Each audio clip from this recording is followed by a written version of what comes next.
Get your brooms out because the Cavaliers have completed the sweep of the Atlanta Hawks after pummeling them 118-88 in Game 4, and now they are headed to the NBA Finals for the second time in franchise history. In between now and the finals, they'll have 8 days in between where Kyrie can rest up, LeBron can rest up, Shumpert, and the whole crew. The Cavs now await the winner of the Rockets-Warriors series, but getting the sweep was vital for the Cavaliers. We know they're banged up, so the fact that they are able to get more rest than their eventual finals opponent is all the Cavaliers could have asked for.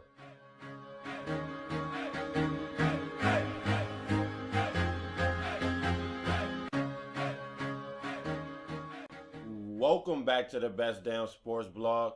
Back again to discuss the Eastern Conference Finals that just ended in a sweep. The Cavaliers pummeled the Hawks in Game 4, 118-88, a 30-point win to close out the series. And LeBron didn't even play the fourth quarter, as well as Kyrie, who made a return for Game 4. And this game was pretty much over from the end of the first quarter. The Cavs led by 12 after one quarter, led by 17 at halftime. And from there, you knew it was over. The Hawks, in the second half, they pretty much melded in my estimation. I mean, the starters barely played in the fourth quarter for the Hawks. But in the end, I didn't expect the Hawks to win this series. They also lost Kyle Korver, and then the loss of Thabo Sefolosha right before the playoffs, I thought definitely killed their chances because he was a quote-unquote LeBron stopper that they would also been able to use along with Carroll instead of running one of them into the ground. They could use both, conserve some energy for both as well, but it just wasn't meant to be. But in this series, the difference was on the rebounds and the three-point shooting. That was the difference in the game. The Hawks shot over 30% from three just once in the series when their season average was 38%. Their average for the season. And in the series, they were out-rebounded by an average of 12 boards per game. There's no way you're going to beat a team, especially with the best player in the world on that same team, being out-rebounded by 12 rebounds on average. They did not out-rebound Cleveland one time in the series. And you cannot win that way, missing your three-point shots and not out-rebounding your opponent. There's a serious argument that can be made that the Celtics were a tougher opponent for the Cavaliers than even the Atlanta Hawks. In the sweep of the Celtics, the Cavaliers outscored Boston by an average of 9.3 points per game. In the sweep of the Hawks, the Cavs outscored them by an average of 13.3 points per game. Now that had a lot to do with their 30-point pounding of the Hawks in Game 4. But come on. The Hawks were the number one seed. Like, I expected a lot more from the Hawks in this series. I expected it to be a 6 to 7 game series. I definitely did not see a sweep coming. Because I've liked Atlanta all season long. But the fact that they do not have that one go-to player down the stretch, unless you consider Jeff Teague to be that, I never saw them beating this Cavaliers team with the additions of J.R. Smith, Mozgov, Shumpert. I didn't see that happening. I thought they would make a series of it, and they did it. But overall, this was a great season for the Hawks.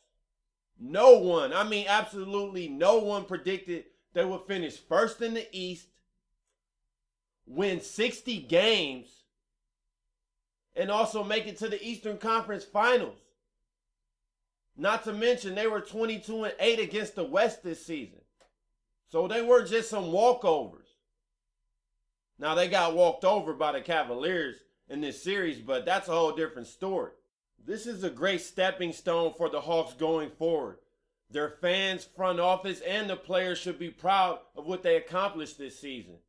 Like I said, no one expected it, and there were a lot of quote-unquote experts who picked the Hawks to win this series. So the Hawks were respected. They just didn't have an answer for the greatest player in the world, LeBron James. And in the NBA, that's just how it usually goes. This is a star-driven league, on and off the court. And LeBron James, he's looking unstoppable, even though he's pretty inefficient at the moment, especially compared to his Miami numbers. But he has a different role in Cleveland. He's a leader now. And he led Cleveland to their second finals appearance in franchise history. And this is also his fifth straight NBA finals appearance. He is on the verge of his fifth straight NBA finals appearance. Kobe Bryant never did that. Magic Johnson never did that. Larry Bird never did that. And hold up. Yes, Michael Jordan never did that. Please, MJ stans, don't fall out of your chair and faint. But it's true. Michael Jordan hasn't even been to 5 straight NBA finals.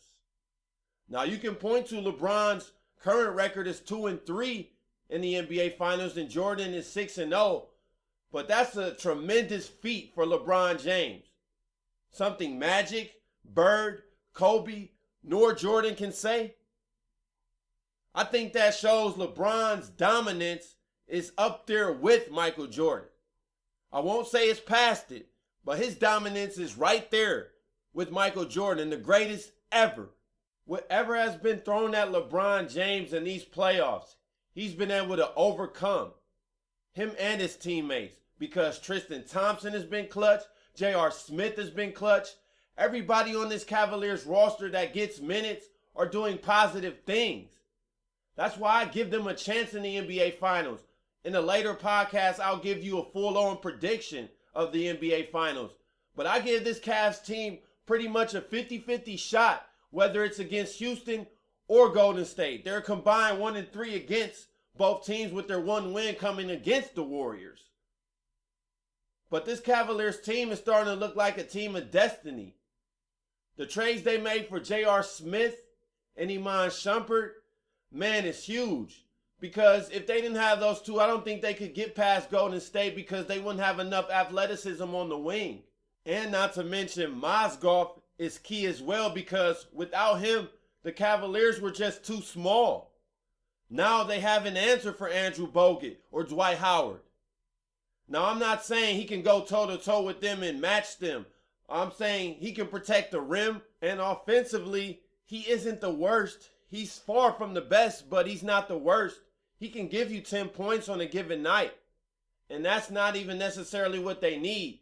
They need Mozgov to protect the rim and to rebound. Now, to win the NBA Finals, whether it's against the Rockets or whether it's against the Warriors, they're going to need Kyrie Irving to be relatively healthy, at least 80%.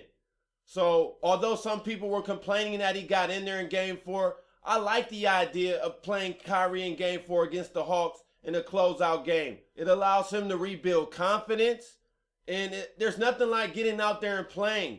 You don't want to go into the NBA Finals with your second best player on your team cold. If you can help it, if he's 100% healthy or healthy enough to go, you let him get out there and get his feet wet and get back in the rhythm possibly. Albeit came against the Celtics, the Bulls, and the Hawks. The latter two were probably the two biggest teams that we thought could beat the Cavs. But this Cavs team has looked dominant so far in those 3 series. I mean, they're 12-2. They swept 2 series. And they're getting production from pretty much everyone they put in the game. Delly, he gives you the nasty, gritty, dirty defense that every team needs. Iman Shumpert can handle the ball. He also can hit wide open jumpers and create shots for himself. J.R. Smith, we already know he's a gunner. And if he's on fire, it's murder she wrote. Tristan Thompson, we all know he plays with energy like no other, and he hustles like no other, and his offensive rebounding is going to get him paid this summer. When James Jones' name is called upon, he comes in and he hits wide open threes. Cavs have an answer for every facet of the game, even though they're still missing Kevin Love. They have the rebounding. They have the scoring. They have the dominant player that you need in LeBron James, which is the best player in the NBA. So there's not a player greater you can have at the moment. And then they also have Kyrie Irving, an emerging superstar, who also can put up 25 to 30 any given night if he is healthy. But I will say this about Golden State. If you believe and trust in the analytics, they tell you that this is a top 10 team of all time by the numbers, Golden State. And when you look at their bench, there isn't a bench greater in the NBA right now. Their bench is deep. Iguodala, Livingston, Barbosa, David Lee. I mean, at least two of those players can start somewhere else. So I'm hoping we see Cavaliers and Warriors. If it happened to be Cavs and Rockets, if the Rockets are able to become the first team to overcome a 3-0 deficit, I think that would be a great series too, because the Rockets are pretty deep themselves, although their bench, I'd say, is comparable to Cleveland's. And I give Cleveland a far better chance against them, but Kyrie will have to be healthy in either series for Cleveland to win.